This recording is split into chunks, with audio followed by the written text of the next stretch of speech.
हे राम। हाँ प्यारे मित्रों, सरसमन टिट्टी से एक विनाश राठौड़ करके प्रश्न कल पूछ रहे थे मेरे से, पर उन्होंने मैसेज भी दिया। उस पर थोड़ी सी चर्चा कर लें और फिर आगे सत्संग। गीता के सूत्र लेंगे 2 और एक कबीर का दोहा, उस पर ही सत्संग करेंगे अपन। तो प्रश्न ले ले पहले।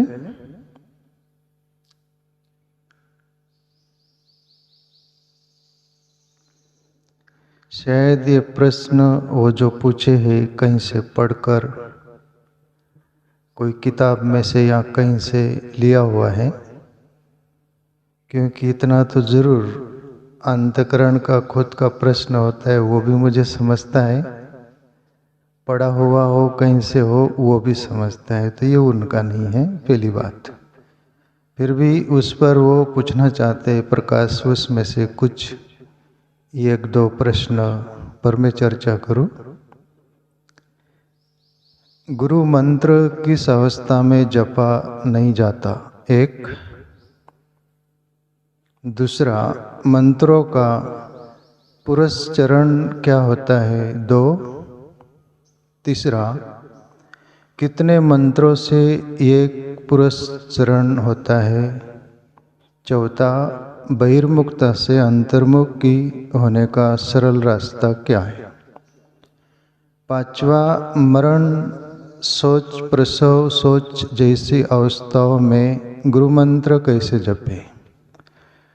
6, जिनका पुत्र नहीं सिर्फ पुत्री है, उनका अग्निदाह संस्कार के लिए शास्त्र क्या विधान करते हैं?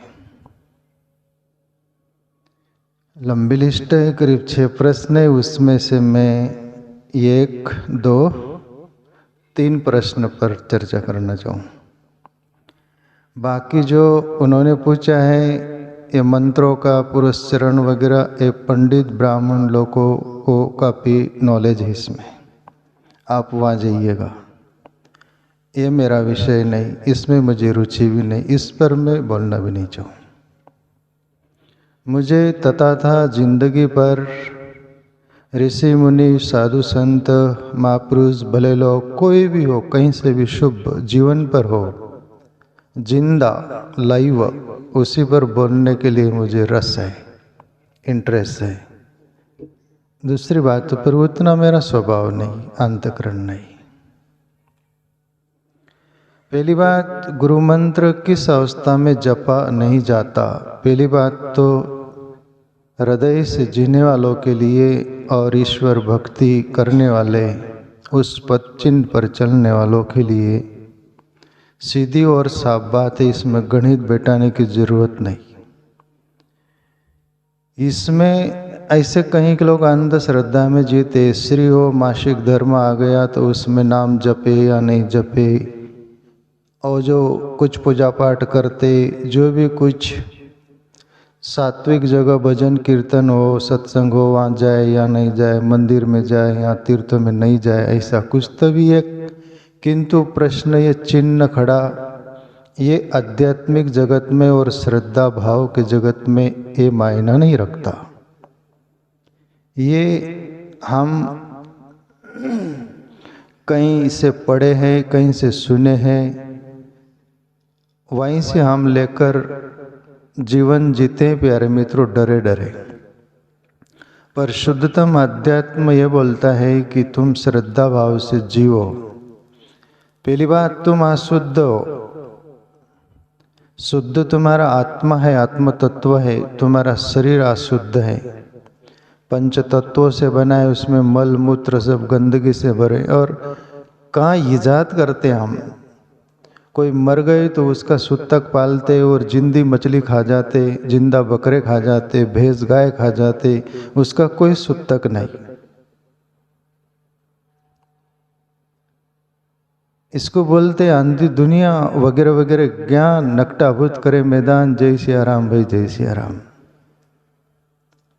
ये प्यारे मित्रों बुद्धि चालाकी की चातुर्य है और बनावटी है और दूसरों को झांसा देने का, पास में फंसाने का, ये सब कुछ ये मन का जाल है, बुद्धि का जाल है, आत्मा का नहीं, श्रद्धा भाव से भरा हुआ हृदय का नहीं।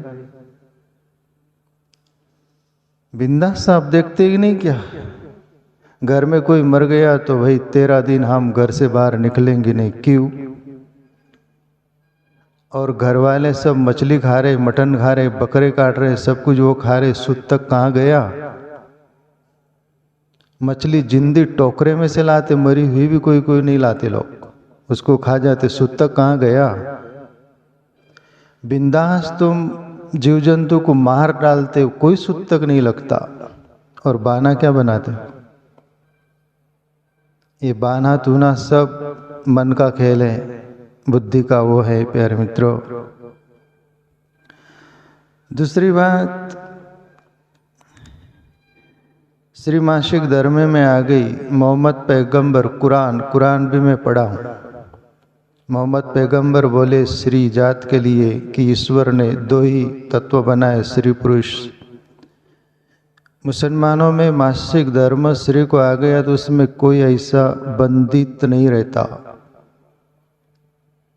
जैसा हिंदू समाज में है। ठीक है, वो एक 5 दिन स्त्री चिड़चिड़ा रहती, वो स्राव होता है, उसमें चिड़चिड़ा मन रहता है, सब कुछ उसको अलग रखा जाता है, भाई शांति से रहे।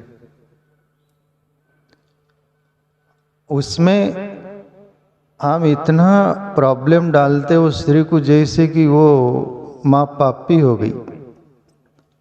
ये ठीक नहीं है, विवेक से काम लीजिएगा।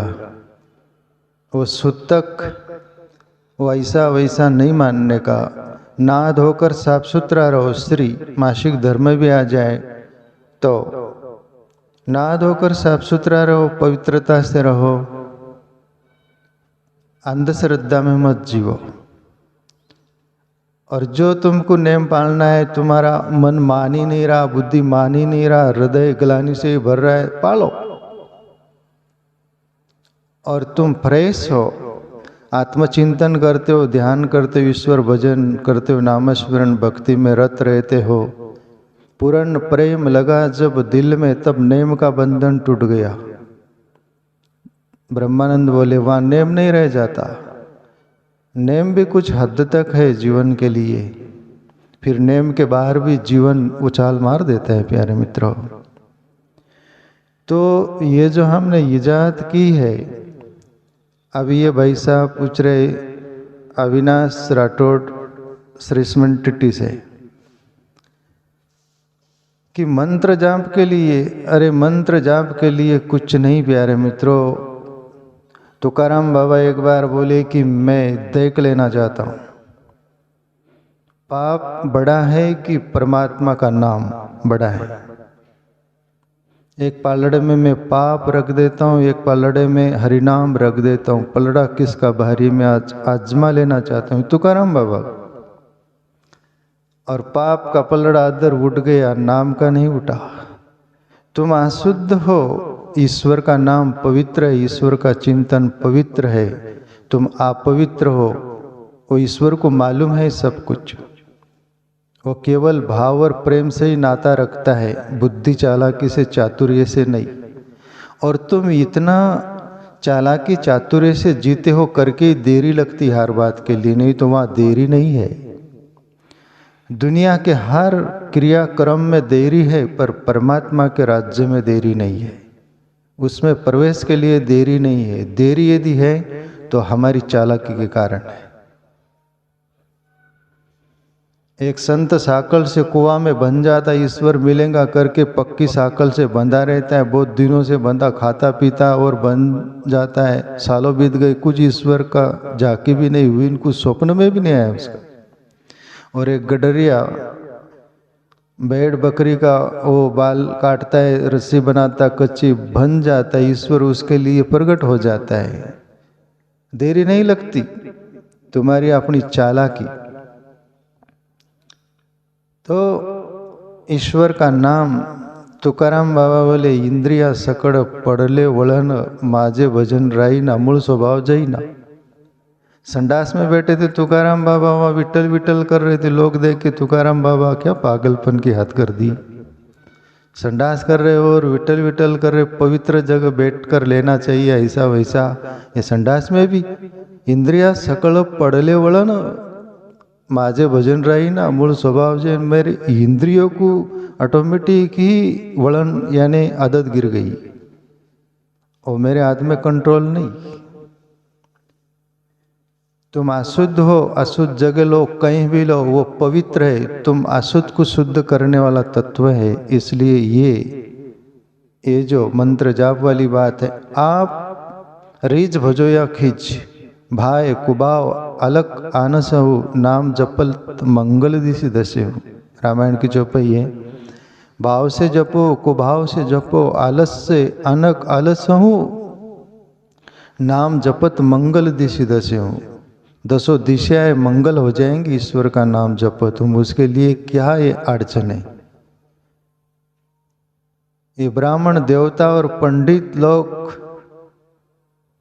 उनका स्वभाव, उनका अध्ययन, उनका वो सभी कुछ होता है, वो तुमको बता देते। उनके उसमें तुम आकर डरे डरे जीते हो। प्यारे मित्रों, इसमें से बाहर आ जाओ। ईश्वर को इतना ही बोलो, प्रभु मैं तेरा हूं और आप मेरे हो। मैं जो भी हूं, जैसा भी हूं, तेरे हाथ की बनाई हुई कठपुतली हूं। मेरी नस नाड़ी एक एक चाबी आपके हाथ में, पूरा जानते हो। मैं आपको उल्लू नहीं बना सकता।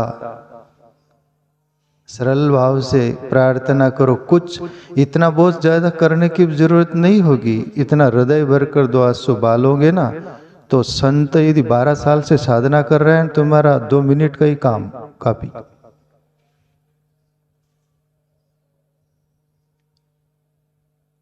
कभी कभी गणित बैठाने से भी काम नहीं चलता, भाव मेन होता है हर बात में।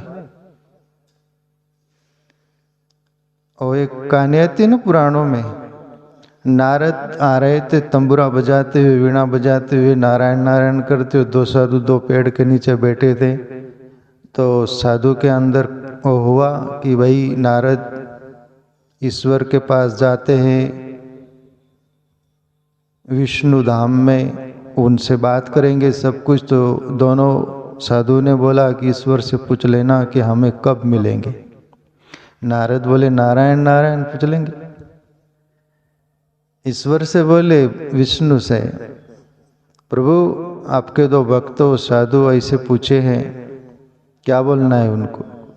तो बोले उनको बोल देना कि जितने पेड़ पर पत्ते हैं उतने जन्म लगेंगे तब मैं मिलूंगा। नारद लौटे, पहले वाले से बोले कि भाई ऐसा ऐसा बोला है प्रभु ने। उसने कपड़े फेंका, कमंडल फेंकी, माला झाड़ पर टांग दिया। दत्त तेरे की इतना समय कौन क्या, जाएंगे गांव में जाएंगे, शादी करेंगे और लोग जी रहे वैसे जिएंगे। इतना जन्म लेना ही हो तो इतना क्यों वेस्टेज। चला गया कमंडल माला फेंक के, सब कपड़ा फेंक के, पैंट शर्ट पहन के, शादी करके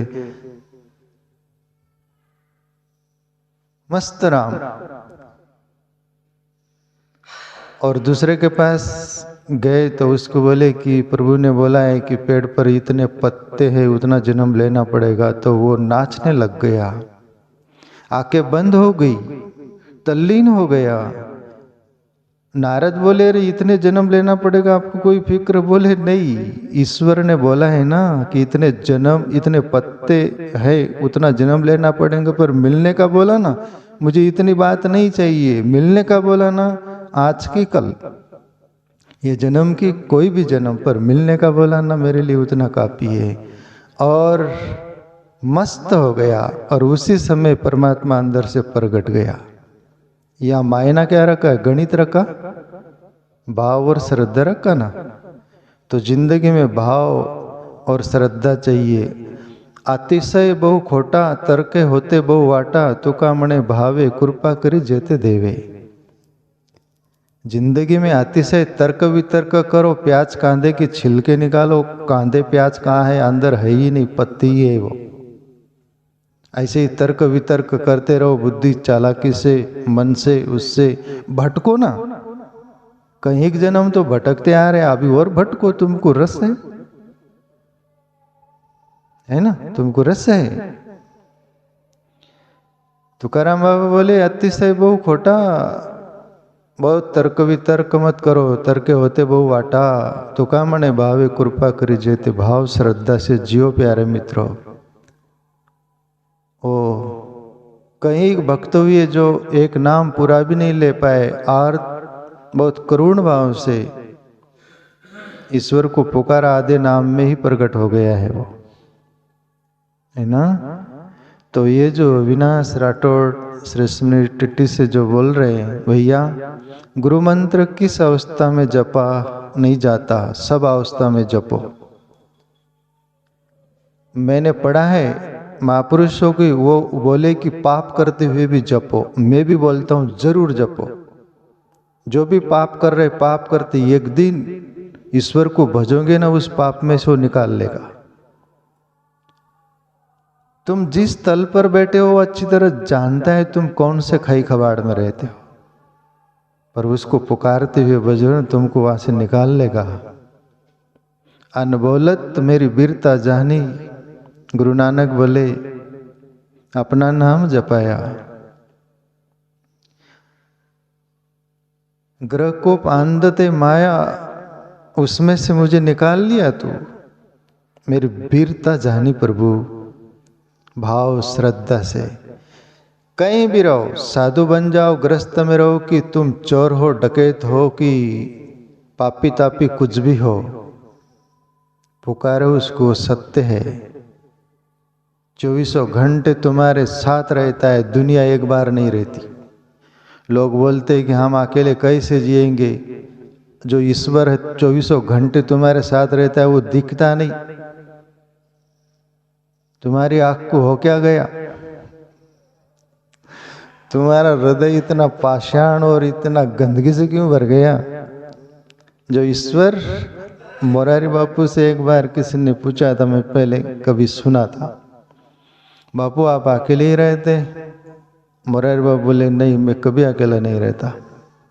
अब मोरारी बापू तो उनका सब जीवन आपको मालूम है, ग्रस्त जीवन में से, पर संत है, ये पक्का बोल रहा हूँ।